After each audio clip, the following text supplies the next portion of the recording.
नमस्कार, ओनकार न्यूज में आप सभी का बहुत बहुत स्वागत है। मैं हूं आपके साथ सृष्टि शुक्ला। रुक कर लेते हैं खबरों का। लखीमपुर में आग लगने से बड़ा हादसा हो गया। मामला निघासन इलाके के भजनपुरवा के पास का है, जहां खरपतवार की दुकान में अज्ञात कारणों के चलते आग लगने से दुकान में रखा लाखों का सामान जलकर राख हो जाता है। सूचना पर पहुंची फायर ब्रिगेड की टीम ने स्थानीय ग्रामीणों की मदद से कड़ी मशक्कत के बाद आग पर काबू पा लिया। दुकान के मालिक की माने तो आग लगने से करीब 82,000 का नुकसान हुआ है। फिलहाल घटनास्थल पर राहत और बचाव कार्य जो है वो लगातार जारी है। तो आग लगने से यहाँ पर काफी ज्यादा नुकसान हो गया है। खरपतवार की दुकान में आग लग जाती है, लाखों का नुकसान यहाँ पर हुआ है। फायर ब्रिगेड की टीम ने आग पर काबू पा लिया। फिलहाल आपको बता दें कि जो राहत बचाव का कार्य है उसे भी तुरंत ही जारी कर दिया जाता है। आग का तांडव देखने को मिला है, जिससे लाखों का सामान यहाँ पर जलकर खाक हो गया।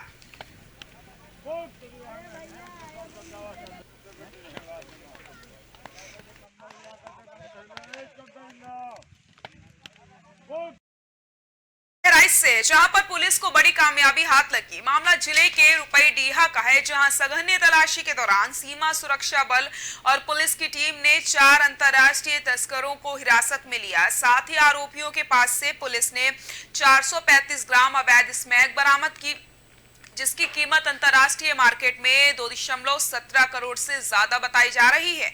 जानकारी के मुताबिक आरोपी नेपाल से चरस लेकर देश विदेश एवं आसपास के जिलों एवं महानगरों में सप्लाई का काम करते थे। फिलहाल पुलिस ने चारों आरोपियों को जेल भेज दिया है। तो एक बड़ी सफलता यहां पर हाथ लगी है। पुलिस को 4 अंतर्राष्ट्रीय तस्कर गिरफ्तारी करने में यहां पर कामयाबी हाथ लगी। 435 ग्राम अवैध स्मैक भी इनके कब्जे से बरामद की गई और पुलिस ने सभी आरोपियों को जेल भेज दिया। इसी के साथ पूछताछ की जा रही है कि इनके तार कहां तक जुड़े थे, इनके साथ और कौन कौन शामिल था जो इनकी मदद किया करता था।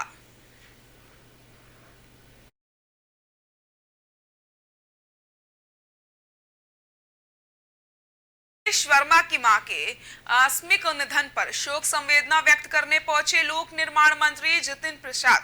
जो आपको बताते चले, सीतापुर में सांसद राजेश वर्मा की मां के आकस्मिक निधन पर लोक निर्माण मंत्री जितिन प्रसाद संवेदना व्यक्त करते पहुंचते हैं, जहां के पीएस डिग्री कॉलेज तंबौर में शोकाकुल परिवार से मिलकर दुख जताया है। जिसके बाद मानपुर मल्लापुर में प्रस्तावित लघु सेतु का मौके पर ही जाकर जायजा लिया गया। साथ ही लोक निर्माण विभाग के अधिकारियों से बातचीत करके जल्द कार्य संचालित करने की बात भी कही गई है।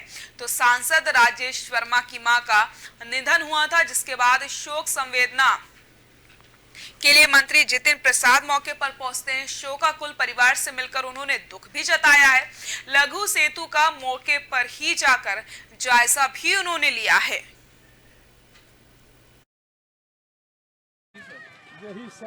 जो लक्षित हमारे उद्देश्य हैं, माननीय मुख्यमंत्री का स्पष्ट निर्देश भी है कि सड़कों का आवागमन सुलभ हो और जहां तक हो सकेगा पूरी तरह यहाँ जो अधिकारियों से बात करने के बाद सुनिश्चित कराया जाएगा। कहीं कमी होगी तो जवाबदेही तय होगी। और आज मैं आया हूँ यहाँ एक बड़ा महत्वाकांक्षी योजना इस क्षेत्र के लिए, जो इलाका है काफी पिछड़ा हरिद्वार से है, जहां पर पुलिस ने नशे के खिलाफ छापेमारी अभियान चलाया। इस दौरान नशे की बिक्री की शिकायत पर पुलिस ने जिले भर में 500 से ज्यादा मेडिकल स्टोर पर छापेमारी की। लाइसेंस न होने और अन्य अनियमितताओं पर पुलिस ने जिले में 85 मेडिकल को बंद कराया। एसएसपी अजय सिंह के निर्देश पर हुई छापेमारी की कार्रवाई से मेडिकल स्टोर संचालकों में अफरा तफरी मच जाती है। पुलिस की टीम को देख करके कई दुकानदार शटर गिराकर भाग निकले। वहीं एसएसपी ने कहा कि जिले भर में कई मेडिकल स्टोर पर प्रतिबंध दवाइयां बेची जा रही थी, जिसको लेकर शिकायत मिल रही थी। वहीं जिन मेडिकल स्टोर पर अनियमितताएं पाई गई हैं उससे संबंधित रिपोर्ट स्वास्थ्य विभाग को भेजी गई है। तो नशे के खिलाफ जो अभियान चलाया जा रहा है उसके विरुद्ध यहां पर कार्रवाई की गई है। 500 मेडिकल स्टोर पर छापेमारी की जाती है जहां पर प्रतिबंधित दवाइयां मिलती हैं, जिसके बाद कार्रवाई की गई है। इसी के साथ आपको बता दें कि उत्तराखंड में लक्ष्य रखा गया है कि 2025 तक उत्तराखंड से नशे को पूरी तरीके से गायब कर दिया जाएगा। इसको लेकर के लगातार जो अधिकारी हैं वो अभियान चला रहे हैं और ऐसे में मेडिकल स्टोर पर छापेमारी की गई है। जिन जिन मेडिकल स्टोर पर अनियमितताएं मिली हैं उनके खिलाफ एक्शन लिया गया है। 85 मेडिकल स्टोर को बंद करा दिया गया। तो आप सोचिए 500 मेडिकल स्टोरों पर छापेमारी होती है जिसमें से 85 मेडिकल स्टोर ऐसे थे जिन्हें बंद करा दिया गया है।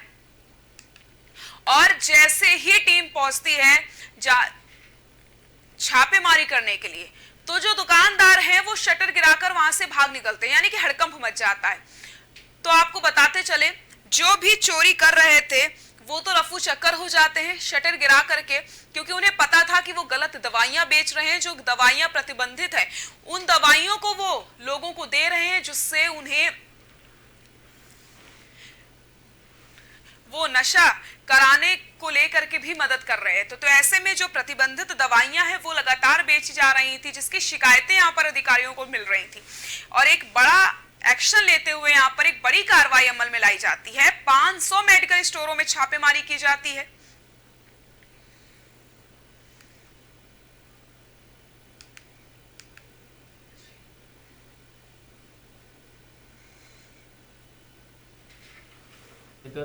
घर से ही प्रतिबंधित दवाओं का बेचा जा रहा था, जिस पर भी एनडीपीएस के तहत मुकदमा दर्ज हुआ था। चूंकि काफ़ी सारी गोपनीय सूचनाएं प्राप्त हो रही थी और जहां पर इतने सारे मेडिकल सेंटर्स मेडिकल स्टोर्स खुले हुए हैं, इसलिए इसमें पुलिस को सभी अपने थाना क्षेत्रों में से संदिग्ध या ऐसे मेडिकल स्टोर जहां पर चेकिंग करके जो उनके नियम है, खासकर उस नियमों में लाइसेंस वैलिड होना चाहिए। दूसरा बी फार्मा या जो भी वहाँ आदमी बैठा हुआ है जो बेच रहा है दवाओं को, वो भी क्वालिफाइड होना चाहिए। सारी शर्तें हैं और जिसके उल्लंघन करके कहीं ना कहीं गलत रूप से प्रतिबंधित दवाओं को जो है छात्रों युवाओं को दिया जा रहा था। इस सूचना पर जब हमने गोपनीय सारी जानकारी करी तो संयुक्त टीम बनाकर सिटी और देहात में करीब 450 से ऊपर जो है मेडिकल स्टोर्स को रैंडम चेक किया गया था, जिसमें बहुत सारी त्रुटियां मिली। कुछ पर ऐसी त्रुटियां थी जो नियम विरुद्ध पाई गई। जैसे प्रदेश के मुख्यमंत्री योगी आदित्यनाथ 2 दिन के दौरे पर मुंबई में हैं। सीएम योगी मुंबई में आयोजित pre UP global investors summit कार्यक्रम में शामिल हुए। इस दौरान कार्यक्रमों को संबोधित करते हुए सीएम योगी ने कहा कि यूपी में कानून व्यवस्था में सुधार के लिए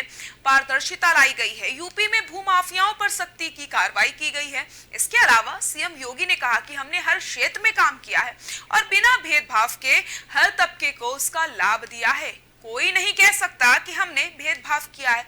ऐसा पहली बार हुआ है कि मुख्यमंत्री अपना 5 साल का कार्यकाल पूरा करने के बाद फिर से बहुमत के साथ सरकार बनाई हो। हमने 1.5 लाख से अधिक भर्तियां की। इसी के साथ भर्तियों की प्रक्रिया इतनी पारदर्शी थी कि किसी को भी उंगली उठाने का मौका हमने नहीं दिया है। तो मुख्यमंत्री योगी आदित्यनाथ 2 दिन के दौरे पर मुंबई में हैं। मुख्यमंत्री योगी आदित्यनाथ ने उद्योग जगत को उत्तर प्रदेश में निवेश की अपार संभावनाओं और अवसरों के बारे में अवगत कराते हुए उत्तर प्रदेश को लेकर के यहाँ पर उन्होंने जानकारी दी और उन्होंने बताया कि किस प्रकार से यहाँ पर काम काज किए गए हैं यूपी में और कानून व्यवस्था पर भी उन्होंने बात करी है। इसी के साथ आपको बताते चले मुख्यमंत्री योगी आदित्यनाथ 2 दिन के दौरे पर मुंबई पर हैं और उन्होंने ये भी बताया कि यूपी में क्यों निवेश करना चाहिए, क्यों निवेश करना आखिरकार यूपी में सही है।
रुका लेते अगली खबर का। मुख्तार का वाइस सैंपल टेस्ट कराने की अर्जी पर सुनवाई हुई है। आपको बता दें जिला जज की कोर्ट में सुनवाई होगी। कस्टडी रिमांड समाप्त होने के बाद वाइस सैंपल टेस्ट के लिए कोर्ट के समक्ष प्रस्तुत की गई थी अर्जी। रिमांड मजिस्ट्रेट ने 4 जनवरी को सुनवाई की तारीख दी है। आपको यहाँ पर यह भी बताते चलें कि मुख्तार अंसारी की जो वाइस टेस्ट की बात यहाँ पर सामने आ रही है उसको लेकर के तारीख मिल चुकी है।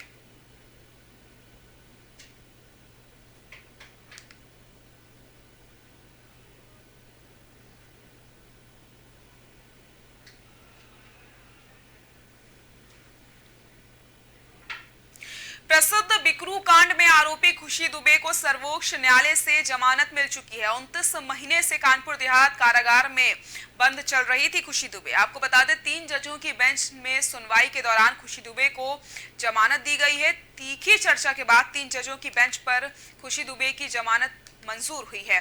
खुशी दुबे के वकील शिवाकांत ने मीडिया से मुखातिब होकर बताया कि ये मुकदमा उनके लिए मुकदमा नहीं बल्कि एक जिद थी।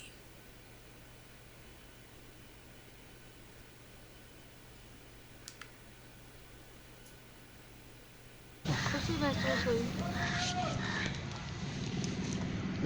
जितने दिन जेल में रही और मुझे न्याय का भरोसा था भैया, न्यायालय पे हमको न्याय मिला। क्या मानते हैं खुशी को बेकसूर फंसाया गया था? बेकसूर तो थी ही है और उसको जो कष्ट मिले हैं सब दूर होंगे। 2 साल जेल में रही है, उसके बाद जो है अब बाहर आएगी तो कैसा जीवन रहेगा उनका? तो समय बताएगा भैया। आज खुशी दुबे के केस में माननीय सुप्रीम कोर्ट में सुनवाई थी। Chief justice DY Chandrachud, justice Abdul Nazir और जस्टिस एस नरसिम्हा की कोर्ट थी। बेल 5वें नंबर पे पेश हुई। बेल पर काफ़ी बहस हुई। विवेक तनखा जी सीनियर एडवोकेट अपीयर हुए, मैं शिवाकांत दीक्षित भी अपीयर हुआ। कोर्ट ने बल्कि बहस के दौरान कई बार ये कमेंट भी किया कि काफ़ी तेज़ अपोज हो रहा है और अंततः कोर्ट ने जमानत दे दी। मैं इस समय माननीय सर्वोच्च न्यायालय के सामने से ही बोल रहा हूँ। कुछ मिनटों पूर्व कोर्ट ने खुशी दुबे को बिकरू कांड में जमानत दे दी है। मेरे लिए ये सिर्फ एक केस नहीं था, मेरे लिए ये एक जिद थी। ये जिद उस व्यवस्था के खिलाफ थी जो ये कहता है कि जो मैंने किया वो सही है। बरेली से है जहां पर पुलिस और बदमाशों के बीच मुठभेड़ हो जाती है। बताया जा रहा है कि मुठभेड़ में 2 बदमाश सिराज और मुहर्रम को गोली लगी। बदमाशों को गंभीर हालत में जिला अस्पताल में भर्ती कराया। मिली जानकारी के अनुसार इन बदमाशों ने बीते दिनों महिला की गला रेत करके शव को कुएं में फेंक दिया था। जिसको लेकर के आपको बता दें पुलिस लगातार छापेमारी कर रही थी।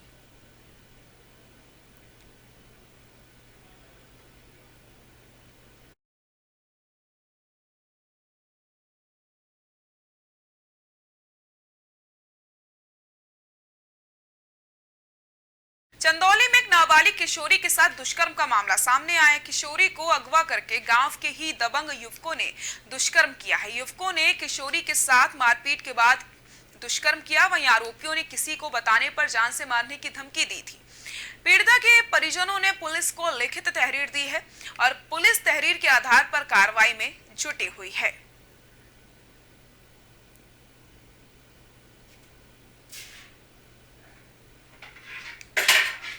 थाना क्षेत्र मुगल सराय के चंदासी चौहान बस्ती निवासिनी एक महिला द्वारा आज थाने पर इस आशय का प्रार्थना पत्र प्रस्तुत किया गया कि उसकी पुत्री जिसकी उम्र लगभग 15 साल है, वह परसों अपने घर से कुछ सामान लेने के लिए बाहर निकली थी और घर वापस नहीं गई।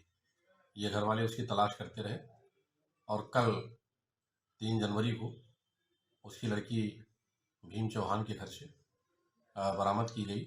घर वालों ने ही बरामद किया है और लड़की ने अपने बयान में बताया कि उसके साथ भीम चौहान द्वारा दुष्कर्म किया गया है। तो प्रार्थना पत्र के आधार पर थाना पर सुसंगत धाराओं में अभियोग पंजीकृत किया गया है। विवेचनात्मक कार्रवाई की जा रही है और शीघ्र ही साक्ष्य के आधार पर अभियुक्त की गिरफ्तारी की जाएगी। थाना क्षेत्र के चंदौली में एक लड़की ने चाय बनाते वक्त दूध में चाय पत्ती की जगह चूहा मारने की दवा डाल दी। बताया जा रहा है कि चाय बनाते समय बिजली कट हो गई थी, जिसकी वजह से ऐसा हो गया। चाय जब घर के 3 लोगों ने पी ली तो उनकी हालत खराब हो गई।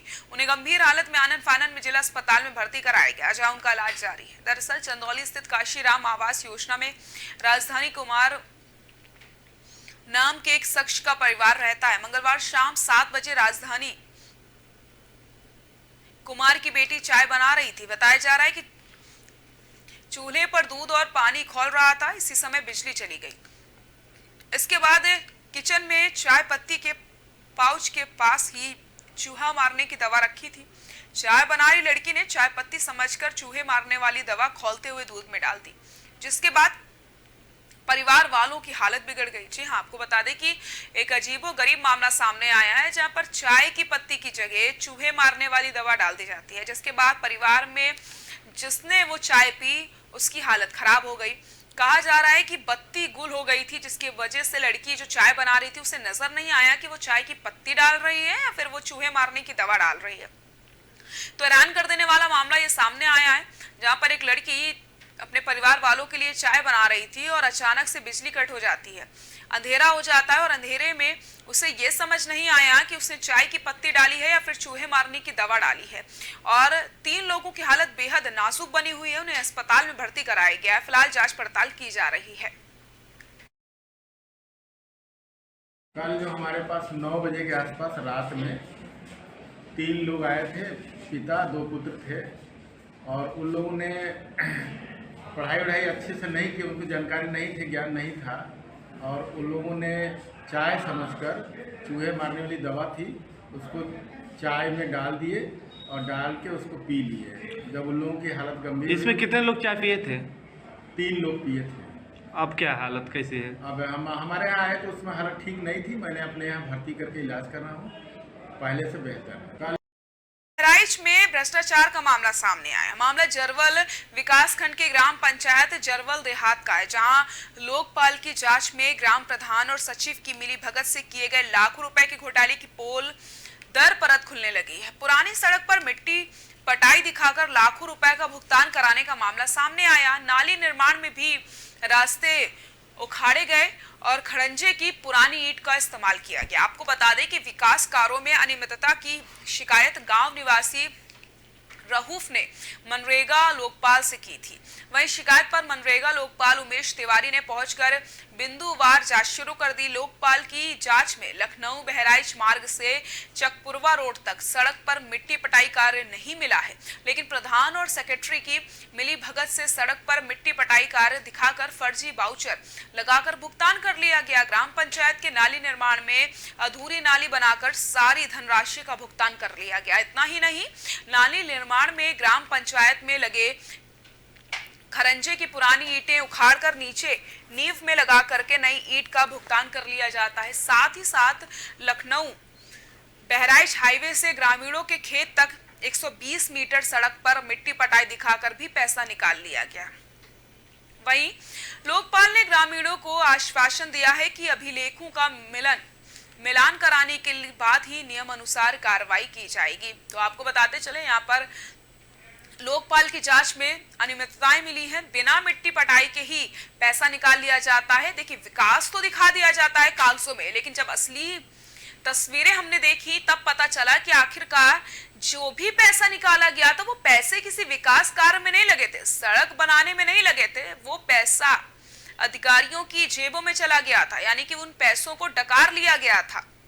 विकास तो यहाँ पर नहीं दिखा, लेकिन हाँ, जो प्रशासन है उनकी जेबें जरूर गर्म हो गई हैं, क्योंकि जो पैसा सरकारी खजाने से निकाला गया, जो सरकार की तरफ से पैसा रिलीज करवाया गया, वो विकास में नजर नहीं आया। तो आखिरकार वो पैसा कहां गया, ये आप समझ सकते हैं। तो खरंजे की पुरानी ईंटों से नाली बनवा दी गई और दिखाया गया कि ईंटों को मंगाया गया था। अभिलेखों का मिलान के बाद ही यहाँ पर कार्रवाई की जाएगी।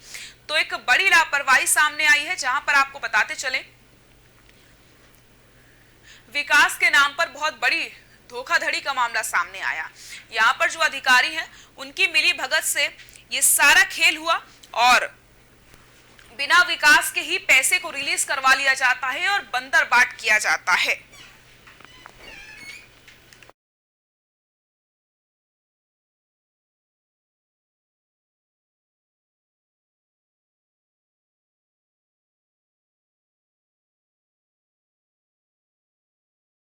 ठगी का मामला सामने आया। घटना जरवल रोड थाना क्षेत्र के ग्राम पंचायत आदमपुर की है, जहां साइबर ठगों ने अपने को डाकघर का कर्मचारी बताकर ग्रामीणों को फोन किया और अलग अलग 2 किस्तों में 1.25 लाख रुपए निकाल लिए। पीड़ित ने बताया कि मोबाइल पर 29 दिसंबर को साइबर ठगों ने फोन करके अपने आप को डाकघर का कर्मचारी बताते हुए 6 रुपए गूगल पे करने को कहा था। गूगल पे करते समय ग्रामीणों के अकाउंट से 2 बार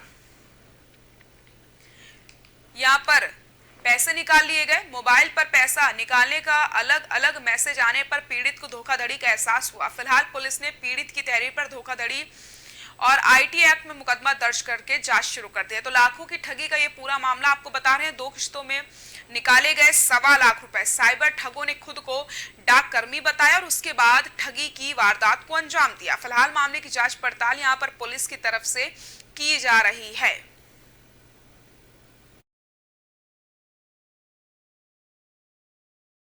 कितनी खबरें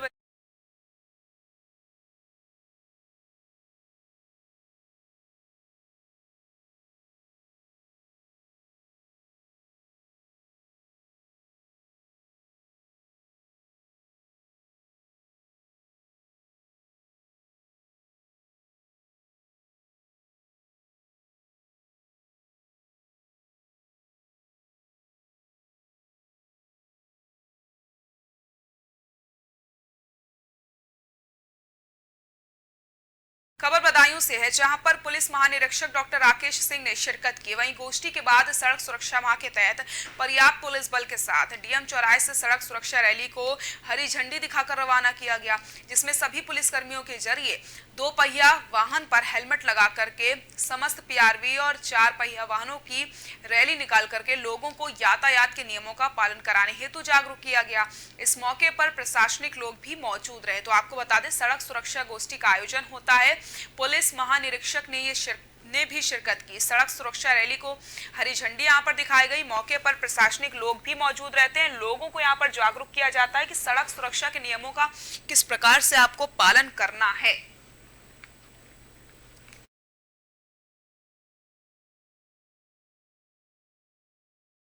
उत्तराखंड के बाजपुर में जिलाधिकारी के निर्देश पर स्वास्थ्य और राजस्व विभाग की टीम ने फर्जी अस्पताल के खिलाफ छापेमारी अभियान चलाते हुए दोराहा रोड स्थित ग्रीन सिटी हॉस्पिटल में छापेमारी की। इस दौरान अस्पताल का रजिस्ट्रेशन नहीं होने और मानकों के अनुसार ऑपरेशन थिएटर नहीं पाए जाने पर राजस्व विभाग की टीम ने अस्पताल के ऑपरेशन थिएटर को सील कर दिया। आपको बता दें, जिलाधिकारी युगल किशोर पंत ने जनपद में फर्जी तरीके से चल रहे अस्पतालों पर कार्रवाई करने के अधिकारियों को सख्त निर्देश दिए, जिसके चलते बाजपुर सीएमएस डॉक्टर पंकज माथुर और राजस्व विभाग के कानूनगो सुनीति पाल के नेतृत्व में टीम ने दोराहा रोड स्थित ग्रीन सिटी हॉस्पिटल में छापेमारी की। वहीं 9 महीने से अस्पताल का रजिस्ट्रेशन नहीं पाए जाने और अस्पताल में बना ऑपरेशन थिएटर मानकों के अनुसार नहीं मिला, जिसके बाद राजस्व विभाग को टीम ने ऑपरेशन थिएटर को सील कर दिया।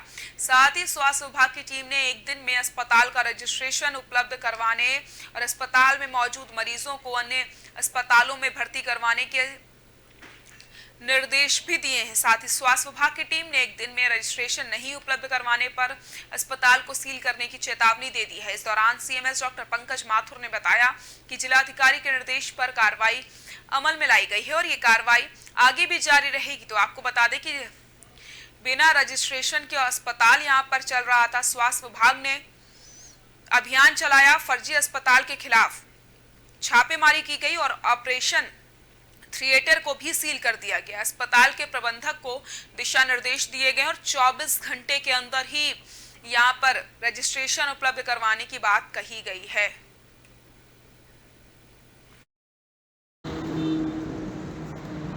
एक्चुअली ग्रीन सिटी हॉस्पिटल ये आपके बाजपुर प्रॉपर में है। इसकी शिकायतें बहुत दिनों से आ रही थी कि यहाँ पे ऑपरेशन बिना मानक के किए जा रहे हैं। तो डॉक्टर गुप्ता और हमारी टीम एसडीएम साहब के यहाँ से आई तो देखा तो यहाँ पर रजिस्ट्रेशन 9 महीने से रजिस्ट्रेशन नहीं है।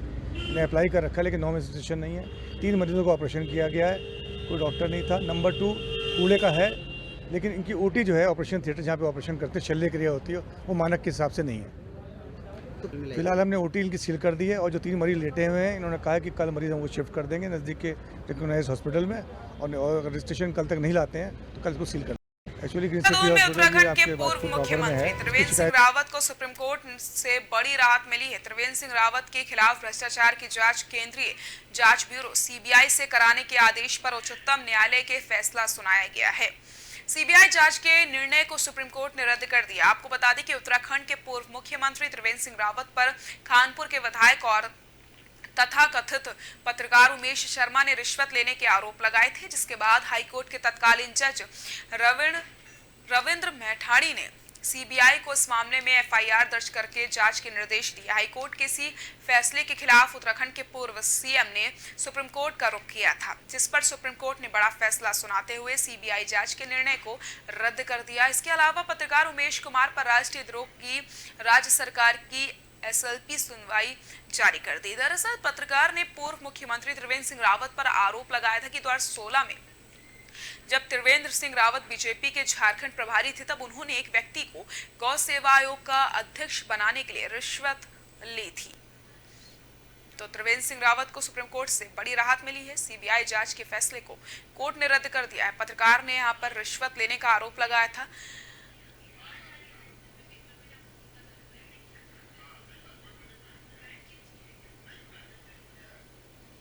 आज सर्वोच्च न्यायालय ने एक निर्णय किया है। जो एक केस